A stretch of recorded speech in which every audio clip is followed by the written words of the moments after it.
Avertissement. L'émission qui suit est une émission payée par ses commanditaires.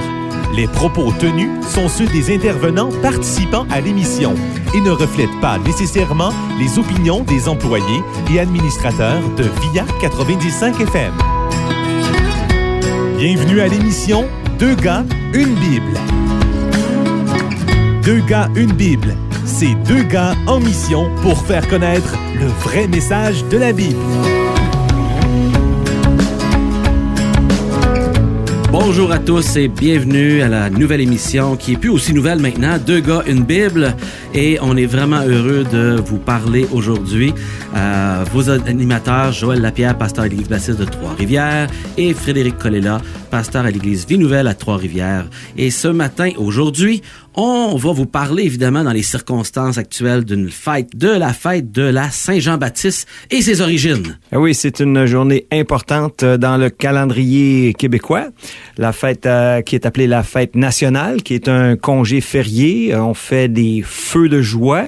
On fait des feux d'artifice, on fait toutes sortes de grands rassemblements et c'est aussi un moment où est-ce que il y a certains excès qui se font. Je me souviens dans ma jeunesse, j'ai grandi à Montréal et puis le vieux Montréal, juste la place Jacques-Cartier, dans les deux rues là, il y avait tu marchais dans les canettes de bière là, fait que ça peut être excessif à certains endroits. Tout le contraire du caractère du personnage par lequel on nomme cette fête, Jean-Baptiste, qui était tout le contraire de ça. Exactement, c'est un petit peu pour ça que j'amène le point là, c'est parce que on va dans certains excès qui sont complètement le contraire de Jean-Baptiste, qui lui habitait même dans les déserts, il mangeait des sauterelles, il était habillé avec un vêtement de poil, avec une ceinture de cuir. Je veux dire, c'était très austère comme style de vie. Très marginal comme personnage, même à son époque, par le regard des gens sur lui, là. Oui, mais quand même, il y avait un message percutant, et puis les gens affluaient à lui de partout. Donc, on veut aujourd'hui regarder les origines de cette fête-là, regarder le personnage avec lequel il est identifié et pourquoi la fête qu'on fête est liée à Jean-Baptiste et la connotation qu'on a faite avec la Bible. De tout ça, là. Il y a plusieurs choses qui s'attachent là-dedans. Tu as aussi le 24 juin, qui est le solstice d'été, c'est-à-dire la journée la plus longue de l'année et qui est rattaché au culte païen en Europe là, pendant des millénaires et qui s'est transmis dans la culture christianisée, si on veut, de l'Europe, et que même le feu de joie était quelque chose qui était allumé par ces gens-là le 24 juin pour fêter le soleil qui donne la vie et toutes ces choses-là. Et même les rois français allumaient le fameux feu de joie. Et ici au Québec, ben, ce sont ces traditions qui sont arrivées avec les Français, dans le fond. D'où on perd aussi, on fait des choses, mais des fois on oublie, puis on a perdu de vue d'où ça venait, ces choses-là. Il faut gratter pour trouver leurs origines. Et donc, la fête célèbre la naissance de Jean-Baptiste, même si le commun des mortels au Québec ne célèbre pas la naissance de Jean-Baptiste. Et c'est rattaché aussi au patriotisme des Canadiens français en 1834. Et ça a été déclaré fête nationale par le Parti québécois en 77. Et oui, et même en 1908, pour continuer, le pape Pie X a fait pas de la fête, mais de Jean-Baptiste lui-même, le saint patron des Canadiens français. Donc, c'est d'en haut de la hiérarchie catholique que nous a été donné ce patron pour les Québécois. That's right. Intéressant. Et là, maintenant, on va regarder un peu plus le message dans la Bible à son sujet. Oui, exact. Et ce qu'on veut faire ressortir, c'est la relation de Jean-Baptiste avec le vrai message de la Bible.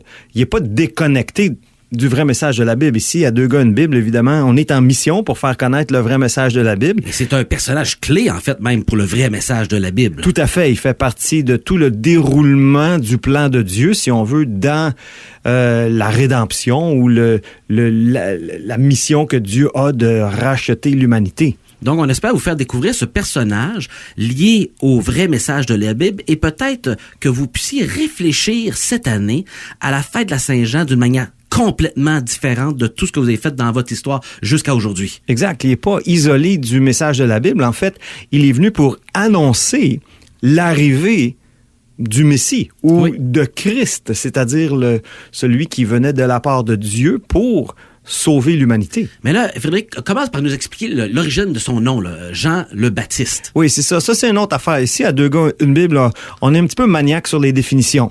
Parce qu'en lisant les textes dans les langues originales, on se rend compte qu'il y a des choses qui se perdent dans les traductions. Les traductions sont excellentes. On veut pas dénigrer quoi que ce soit.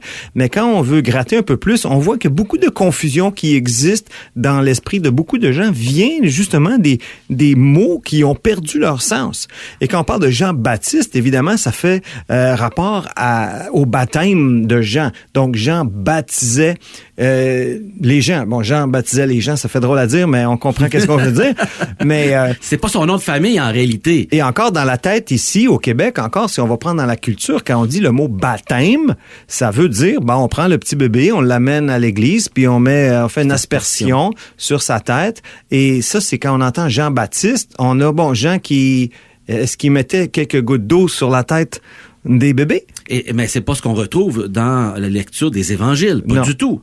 En fait, quand on le lit, on devrait dire Jean le baptiseur, mais en réalité, c'est beaucoup plus que ça. Le mot à l'origine, pour parler de baptiseur, c'est l'immerger une personne. Donc, en fait, on pourrait le traduire Jean l'immergeur. C'est ce que ça veut dire littéralement. Ouais. Donc, un grec qui lit le Nouveau Testament en grec, il lirait Jean l'immergeur. Ça serait clair dans sa tête que Jean immergeait les gens. C'est pour ça que les chrétiens, depuis la réforme de Martin Luther, ont commencé à immerger les gens. Et d'où vient la question à ce moment-ci de bord? Pourquoi Jean immergeait les gens? Pourquoi il les baptisait sous l'eau? C'était quoi le sens de ça? C'était un symbole de vouloir être pur devant Dieu.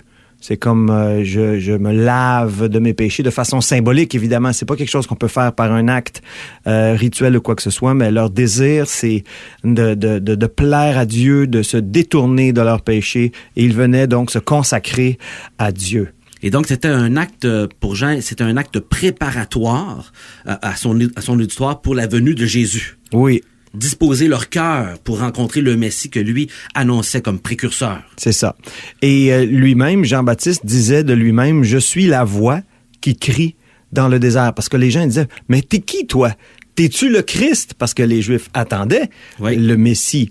Et Jean-Baptiste dit, « Non, c'est pas moi, mais moi je suis la voix qui crie dans le désert. » Et ça, c'était lié, dans le fond, à des paroles qu'on va retrouver qui ont été écrites dans l'Ancien Testament par le prophète Ésaïe 750 ans avant Jean-Baptiste au sujet de celui qui allait préparer le chemin du Messie. Exactement. C'est vraiment intéressant, c'est des paroles remplies de sens. Oui, et en plus, c'est fascinant.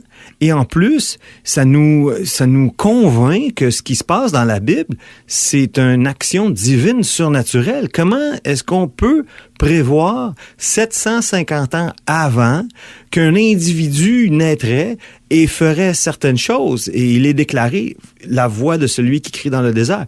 Je disais, aujourd'hui, avec Météo Média, ils disent il va faire telle température dans 2 jours, et puis ça change à toutes les 24 heures. Donc, on n'est pas capable de prédire grand-chose.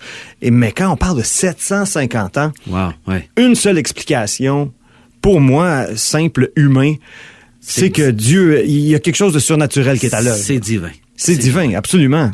À ce point-ci, là, j'aimerais lire, dans le fond, 2 versets qui résument son message. Okay? C'est dans Matthieu chapitre 3, versets 7 et 8. Ça dit ceci. « Mais voyant venir à son baptême beaucoup de pharisiens et de sadducéens... » Je peux-tu t'interrompre? Oui. Est-ce qu'on pourrait le lire comme un grec, là? Mais voyant venir à son immersion... Oui, c'est vrai. Oui. Parce qu'encore, le mot baptême, dans notre culture, ça veut dire d'autres choses. On a baptisé notre chien Fido. Il y a eu son baptême de l'air, ou un soldat qui va avoir son baptême de feu, tu sais. Ça veut dire une initiation dans quelque chose. Ouais. Et ici, vraiment, mais voyant venir à son immersion, littéralement, c'est ce qui est écrit. Et là, ça nous aide à comprendre avec un petit peu plus de clarté qu'est-ce qu'il est en train de faire. C'est plus respectueux de ce qui se passait réellement. Exactement. Et on dit qu'il y avait beaucoup de pharisiens, de sadducéens, donc des gens qui étaient religieux, qui cherchaient, qui attendaient, qui espéraient le Messie. Et il leur dit ceci. C'est des religieux, là. Mm-hmm. Race de vipères. Bon, c'est pas super marketing en partant de sa prédication. Race de vipères. Qui vous a appris à fuir la colère à venir? Produisez donc du fruit digne de la repentance. Il rentrait dedans les gens religieux de l'époque, mais pas à peu près, c'est un vocabulaire choquant, là. Oui. Les gens qui entendaient ça puis qui étaient religieux, là, et que ça leur faisait retrousser le poil, là, pas à peu près, là. Et encore, quand on dit religieux, ce sont des gens qui ont mis en place des rituels et des traditions que dans leur tête, s'ils les pratiquaient, cela les lavait. Mais l'idée du baptême de Jean, c'est que non, c'est pas ça qui te lave. Tu as besoin de quelque chose d'en haut qui va te laver. Et donc, il est vraiment assez direct avec son langage, race de vipère. Puis ils veulent fuir la colère à venir. Donc, encore, lui, il affirme qu'il y a un jugement qui s'en vient. C'est quelque chose. Puis ces gens-là, par leur comportement, essaient de satisfaire Dieu, de se trouver bon, mais en faisant ça, ils fuient la colère à venir. C'est le contraire. Fait qu'ils invitent ces gens-là, qui sont supposés être des gens bien, à la repentance. Et voilà. Là, on arrive au cœur de ce qui est le gros morceau de son message. Oui. La repentance. Oui. Qu'est-ce que ça veut dire, la repentance? Oui, ça veut dire vraiment un changement. Et même l'apôtre Pierre va reprendre ce même mot-là plus tard, après la crucifixion et la résurrection du Seigneur. Dans son grand discours. Dans son grand discours, dans Actes chapitre 2, au verset 38, Pierre leur dit « Repentez-vous et que chacun de vous soit... » je vais utiliser le bon mot, immergé au nom de Jésus-Christ pour le pardon de vos péchés. Fait que maintenant, après la crucifixion et la résurrection, le pardon des péchés est attaché au nom de Jésus-Christ. Donc, littéralement, attaché à son sacrifice sur la croix, qui est mort comme un substitut. On l'explique souvent ici, à 2 gars, une Bible. Et vous recevrez le don du Saint-Esprit. Donc, maintenant, Dieu va venir habiter dans vos cœurs.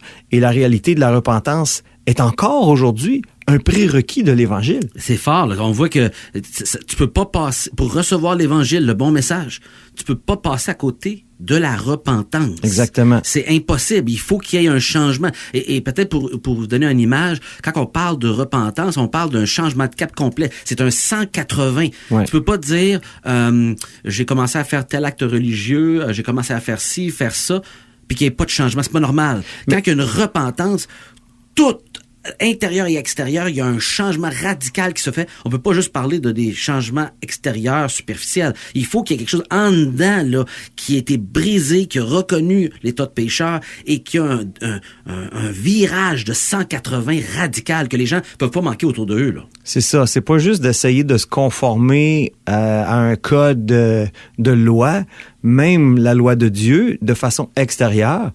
Parce qu'à l'intérieur, tu vas toujours vouloir briser la loi de Dieu. C'est ça le problème de l'homme dans sa nature. Oui. Mais celui qui se repent vraiment, c'est que de l'intérieur, il se tourne vers Dieu. Il y a comme un virage à 180 degrés à l'intérieur de lui. Donc, et de l'intérieur, il décide, moi, là, je veux vraiment maintenant suivre le Seigneur. Et avec ce personnage de Jean-Baptiste, on a une histoire vraiment intéressante rattachée entre lui et le roi Hérode de l'époque. Absolument. Parce que Jean-Baptiste, il est brave, il va donner son message aussi au roi et il va reprendre le roi qui a marié la femme de son frère d'une manière illégitime et il va le reprendre et ça a choqué pas à peu près. On utilise le mot, il avait repris. Mais cet homme-là, qui a vu chez Jean-Baptiste un personnage extraordinaire, néanmoins, Marc met l'accent sur le fait qu'il s'est pas repenti, il est pas viré de bord. Non. Il était dérangé, il était comment je dirais, il était intrigué par le personnage Jean-Baptiste, fasciné par lui, et va le mettre à mort par toute une circonstance que vous pourrez lire, qu'on peut pas raconter aujourd'hui, mais il y avait du guts, ce Jean-Baptiste-là. Là. Oui, puis il se met vraiment, excuse l'expression, mais dans la face du roi Hérode pour lui dire, regarde, ce que tu fais là, Dieu ne le permet pas parce que Dieu a donné une limite qui s'appelle le mariage et que là, tu viens de briser cette limite-là. Et je peux pas m'empêcher de penser qu'aujourd'hui, encore une fois, on veut briser les limites du mariage. Ouais. Puis il y a 2 gars comme nous qui arrivent puis qui disent, la Bible dit qu'il faut que tu respectes les limites du mariage. On se retrouve un petit peu dans la même position que Jean-Baptiste face à notre société. À parler dans le désert avec peut-être pas une écoute très, très grande. J'espère que c'est pas le désert, mais l'idée, c'est que on veut adresser ces questions-là. On veut pas être mis dans un garde-robe, si tu veux, puis taisez-vous. Au contraire, non, Dieu parle encore aujourd'hui, puis son message est encore bon aujourd'hui, et on ne veut pas respecter les limites du mariage, et que ce soit à tous les autres niveaux. Et Hérode, qu'est-ce qu'il a fait? Ben, il a fait taire la voix qui le dérangeait. Je suis la voix qui crie dans le désert. Hérode a dit, ben ça t'as assez maintenant, on va te couper la tête. Premièrement, il l'a mis en prison, après ça, il lui a coupé la tête. Encore aujourd'hui, c'est une tentation pour les gens qui entendent des voix qui les dérangent, de plutôt que de faire une réflexion impersonnelle, de juste le tasser, se débarrasser de la voix fatigante. Peut-être on peut terminer, Frédéric, en lisant un texte qui résume un peu le message de Jean-Baptiste au sujet de Jésus. Oui, et puis j'hésite entre deux textes ici, mais je vais aller avec celui-ci dans Jean 1, 29 à 33. Donc le lendemain, c'est-à-dire c'est Jean-Baptiste, il vit Jésus venant à lui et il dit, voici l'agneau de Dieu qui ôte le péché du monde. C'est lui dont j'ai dit, après moi vient un homme qui m'a précédé, car il était avant moi. Et on sait que Jean-Baptiste est né avant Jésus, mais il affirme que Jésus existait avant lui. Donc il pointe au fait que Jésus est le Fils de Dieu éternel qui a pris une forme humaine pour ôter le péché du monde par son sacrifice. Donc, Jean-Baptiste, chers auditeurs, rappelez-vous, c'est l'homme qui pointe et qui pousse les gens en direction de Jésus comme la solution. Et donc, si vous avez été un peu brassé parce que vous avez entendu aujourd'hui, vous avez des questions, s'il vous plaît, envoyez-nous vos messages, vos commentaires, vos questions. On aimerait beaucoup les entendre, peut-être même pour interagir avec directement à l'émission. Faites-le, s'il vous plaît, à 2 gars une Bible sur Facebook ou 2 gars une Bible à commercial, pas Hotmail, mais c'est hotmail.com. Oui. Et si vous n'avez pas de lieu de rassemblement dimanche, vous aimeriez avoir un endroit, si vous êtes à Trois-Rivières, si vous êtes de l'extérieur, on peut vous conseiller, vous êtes le bienvenu à l'église Baptiste de Trois-Rivières et à l'église Vie Nouvelle à Trois-Rivières, et nos sites sont faciles à trouver pour trouver les heures, etc. Alors d'ici notre prochaine rencontre, on vous invite à lire la Bible. Lisez la Bible.